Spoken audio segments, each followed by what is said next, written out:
Hello friends, तो आज का ये वीडियो बहुत ही ज़्यादा इंपॉर्टेंट होने वाला है क्योंकि आज की वीडियो में बात करने वाला हूँ कॉन्स्टिपेशन के बारे में, जिसको हम हिंदी में कब्ज भी बोलते हैं। तो कब्ज एक बहुत ही ज़्यादा सीवियर और एक एक्यूट बीमारी हो सकती है अगर इसका टाइम पे ट्रीटमेंट नहीं किया गया। तो आज की वीडियो में अच्छे डिस्कस करने वाले कॉन्स्टिपेशन के बारे में, इसके कॉजेस के बारे में, इसके सिम्टम्स के बारे में, और जो सबसे ज़्यादा फोकस होता है हमारी वीडियोज़ का वो होता है इसके ट्रीटमेंट के बारे में कि आखिरकार हम इसमें किन किन चीज़ों से को दे के हम पेशेंट को अच्छे से रिकवर कर सकते हैं और उसको कितना आराम मिलता है इन सभी चीज़ों से। तो आज के इस वीडियो में अच्छे डिस्कस करने वाले हैं और साथ ही हम डिस्कस करेंगे अगर कोई भी पेशेंट है उसको कॉन्स्टिपेशन ठीक नहीं हो रहा है तो उस कंडीशन में कौन से टेस्ट है वो कराए जाते हैं। तो चलिए फिर आज का वीडियो स्टार्ट करते हैं। तो सबसे पहले हम बात कर लेते हैं इसके सिम्टम्स के बारे में, आखिरकार इसके क्या क्या लक्षण होते हैं जब किसी व्यक्ति में कॉन्स्टिपेशन की दिक्कत होना शुरू हो जाती है। तो जो हमारा सबसे पहला सिम्टम है वो हमारा पासिंग फीवर देन 3 स्टूल्स, मतलब अगर आप एक वीक में 3 से कम बार स्टूल पास आउट करने जाते हैं तब भी आपको कॉन्स्टिपेशन की दिक्कत होती है। और ये खासकर उन्हीं लोगों को होता है जो कॉन्स्टिपेशन की दिक्कत होती है वो हफ्ते में 2 या 3 बार स्टूल पास आउट करने जाते हैं। तो ये भी एक बहुत बड़ा सीवियर जो सिम्टम है इसका होता है। फिर जो नेक्स्ट वो हमारा हार्ड स्टूल, जब आप स्टूल को पास आउट करने जाते हैं तो वो काफी ज्यादा हार्ड आता है, तो वो भी एक प्रकार का कॉन्स्टिपेशन का सिम्टम्स होता है। नेक्स्ट वो हमारा लो एपिटाइट, आपको भूख है वो बहुत कम लगना स्टार्ट हो जाती है क्योंकि जो आपका पेट है वो अच्छी तरह से खाली नहीं हो पा रहा है, तो इस वजह से आपको वहां पे एक प्रकार का सिम्टम्स होता है, तब भी उसमें कॉन्स्टिपेशन दिक्कत है वो हो सकती है। फिर जो नेक्स्ट हमारा व्हाइट टंग या ग्रेसी टंग हो जाएगी या आपकी व्हाइट टंग हो सकती है, तो ये भी एक प्रकार का सिम्टम्स होता है। आपकी जीभ पे या तो व्हाइट व्हाइट सा हो जाएगा या आपका ग्रे जैसा स्ट्रक्चर है वहां पे बन जाता है।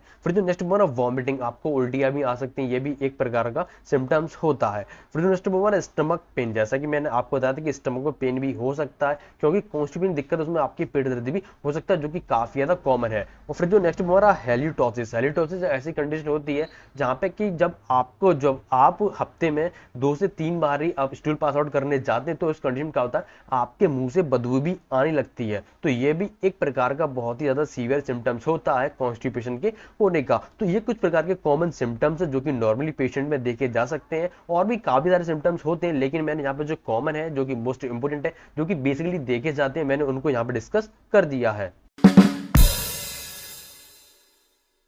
तो चलिए अब हम बात कर रहे थे इसके कॉजेस के बारे में, अगर इसके क्या क्या कारण होते हैं कॉन्स्टिपेशन के होने के। तो जो हमारा सबसे पहला कॉज है वो हमारा लो फाइबर फूड, आप खाने में फाइबर बहुत ही कम ले रहे हैं, तो ये भी एक यहाँ पे कॉज है वो कॉन्स्टिपेशन का हो सकता है। फिर जो नेक्स्ट हमारा ईटिंग मीट, अगर आप मीट है हद से ज्यादा खाते हैं या आप मिल्की चीजें मतलब जो दूध से बनी हुई चीजें होती हैं जैसे चीज पनीर वगैरह ऐसी चीजें होती हैं तो आप उनका सेवन ज्यादा करते हैं तब भी उसमें ये आपको कॉन्स्टिपेशन की दिक्कत है वो कॉज कर सकता है।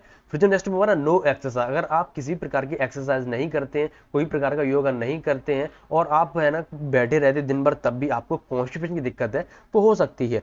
फिर जो नेक्स्ट हमारा टेकिंग मेडिसिन, अगर आप मेडिसिन ले रहे हैं जैसे कि कुछ ऐसी काफी पिल्स आती हैं जो कि आपकी कॉन्स्टिपेशन की दिक्कत को कॉज कर सकती हैं, और भी ऐसी काफी सारी चीजें होती हैं जो कि कॉन्स्टिपेशन की दिक्कत को कॉज करती हैं, जैसे कि गोलियां आती हैं, जैसे कि आपको हार्मोनल चेंजेस हो रहे हैं तो उस कंडीशन में आपको कॉन्स्टिपेशन की दिक्कत है वो हो सकती है। तो जो नेक्स्ट है वो हमारा प्रेगनेंसी, तो जब कोई भी फीमेल है प्रेग्नेंट होती है तो उस कंडीशन में उसको कॉन्स्टिपेशन की दिक्कत है वो कॉज हो सकती है, तो आपको उस कंडीशन में तुरंत ही फीमेल डॉक्टर से मिलना चाहिए जिससे कि आपको बहुत ही जल्दी इसका ट्रीटमेंट मिल सके। और जब प्रेग्नेंट होते हैं तो उस कंडीशन में आपको कॉन्स्टिपेशन दिक्कत है वो हो सकती है। फिर जो नेक्स्ट हमारा ट्रैवल, अगर आप ट्रैवलिंग ज्यादा करते हैं और आप एक ही जगह पे बैठे रहते हैं तब भी आपको ये जो प्रॉब्लम है वो कॉन्स्टिपेशन दिक्कत है वो हो सकती है। फिर नेक्स्ट हमारा सम डिजीज, कुछ ऐसी बीमारियां भी होती हैं जिसकी वजह से भी आपको कॉन्स्टिपेशन दिक्कत होती है, जैसे कि बहुत सारी बीमारी जैसे पार्किंसन डिजीज या आपको स्ट्रोक जैसी कंडीशन या आपको डायबिटीज है, तो जो डायबिटिक पेशेंट होते हैं उनमें कॉन्स्टिपेशन दिक्कत है वो बहुत ज्यादा देखी जाती है। तो ये इसके कुछ प्रकार के कॉजेज है जिसमें कुछ ऐसी बीमारियां भी हैं,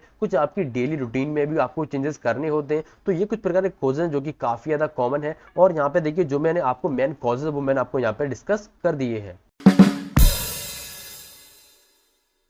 तो चलिए अब हम बात करें इसके डायग्नोस और टेस्ट के बारे में, अगर इस कंडीशन में पेशेंट को कैसे डायग्नोस किया जाता है और कौन से टेस्ट इस कंडीशन में कराए जाते हैं। तो जो हमारा सबसे पहली चीज होती है वो होता है हमारा फिजिकल एग्जामिनेशन, मतलब जब आप डॉक्टर के पास जाएंगे तब डॉक्टर आपसे कुछ क्वेश्चन पुटअप करेंगे और आपके जो पेट को दाब के देखेंगे या कुछ ऐसी चीजें आपको करते हैं जिससे कि उनको पता लग जाता है कि आपको प्रॉब्लम कब से है और आपको ये ठीक होने में कितना टाइम लग सकता है। तो इससे फिजिकल एग्जामिनेशन इसको कहा जाता है जो कि डॉक्टर फिजिकली करते हैं। और फिर जो जो नेक्स्ट है वो हमारा लैब टेस्ट। जैसा कि मैंने आपको बताया था कि इस कंडीशन में कुछ लैब टेस्ट भी कराए जाते हैं और कुछ प्रकार के टेस्ट जो कि हम आगे डिस्कस करने वाले हैं।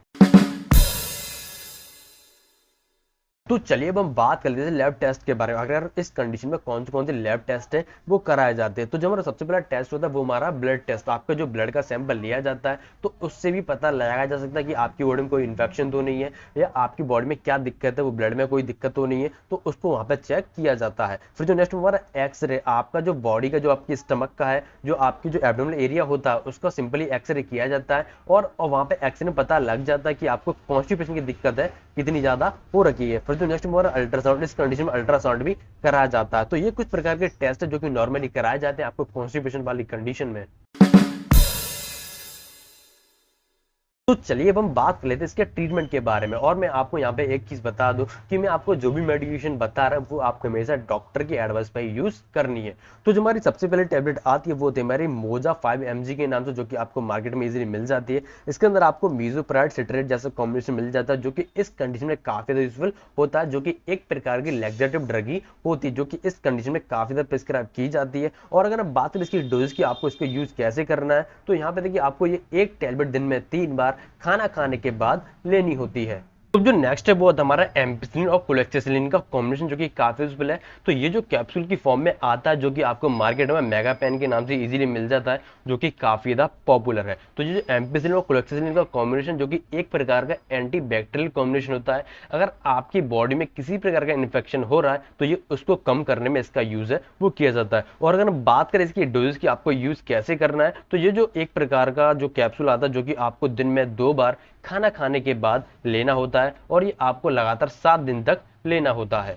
जो नेक्स्ट है वो आता है हमारा आइबुप्रोफेन और पैरासीटामोल का कॉम्बिनेशन जो कि काफी ज्यादा यूजफुल होता है। तो जैसा कि आपको पता है जब कॉन्स्टिपेशन की दिक्कत होती है और जब आप स्टूल पास आउट करने जाते हैं तो उस कंडीशन में क्या होता है, आपके पेन काफी ज्यादा होता है। तो उस कंडीशन में आपको जो कॉम्बिफ्लेन के नाम से टेबलेट आपको मार्केट में मिल जाती है, जिसके अंदर आपको आइबुप्रोफेन और पैरासीटामोल का कॉम्बिनेशन मिल जाता है, जो कि एक पेन किलर प्रकार की ही होती है, जो कि आपके पेन को, आपकी जो दर्द हो रहा है उसको रिलीफ में आपको काफी अच्छा रिलीफ है वो देता है। तो ये जो टैबलेट है जो कि आपको दिन में 2 बार खाना खाने के बाद लेनी होती है और ये आपको लगातार 5 दिन तक कंटिन्यू रखनी होती है। जो नेक्स्ट टैबलेट आती है वो हमारी डेल्गोफ्लेक्स टैबलेट जो कि काफी यूजफुल है, जो कि आपकी इस कंडीशन में सबसे ज्यादा यूजफुल टैबलेट मानी जाती है। तो ये जो टैबलेट है जो आपके स्टूल को सॉफ्टर करने में इसका यूज है वो होता है। और अगर हम बात करें आपको इसको लेना कैसे, तो आपको ये एक टैबलेट रात को सोने से पहले खाना खाने के बाद लेनी होती है और आपको इस टैबलेट के खाने के बाद आपको कुछ भी नहीं खाना है। तो ये टैबलेट है ये भी इस कंडीशन में काफी यूजफुल होती है। तो अब जो नेक्स्ट है वो आता है हमारा ज़ाइलोकेन 2% जेली, जो कि काफी ज्यादा यूजफुल है इस कंडीशन में। जैसा कि आपको पता है जब आप स्टूल पास आउट करने जाते हैं तो उस कंडीशन में क्या होता है, पेन काफी ज्यादा होता है और वो पेन जब हद से ज्यादा कंट्रोल हो जाता है तो आपको ये जेली उस जगह पे आपका जो रेक्टल एरिया वहां पे आपको अप्लाई करनी होती है। और ये जो क्रीम है ये एक प्रकार की जेली होती है जो कि आपको स्टूल पास आउट करने से 15 मिनट पहले उस जगह पे अप्लाई करनी होती है, जिससे कि वहां की जो वेन्स है वो इस जेली को, जो जाइलोकेन होती है जो कि एक प्रकार का लिग्नोकेन होता है, वहां की जो वेन्स होती हैं उनको वहां पे सुन्न कर देती हैं, जिससे कि आपको पेन फील नहीं होता है। तो ये भी इस कंडीशन में काफी यूजफुल होती है। तो ये तक कुछ प्रकार का ट्रीटमेंट जो कि इस कंडीशन में काफी यूजफुल होता है। तो उम्मीद करता हूँ आपको वीडियो इन्फॉर्मेशन काफी ज्यादा पसंद आए, तो प्लीज वीडियो को लाइक कर दीजिए और ऐसे न्यू अपडेट चैनल को सब्सक्राइब जरूर कर लीजिए।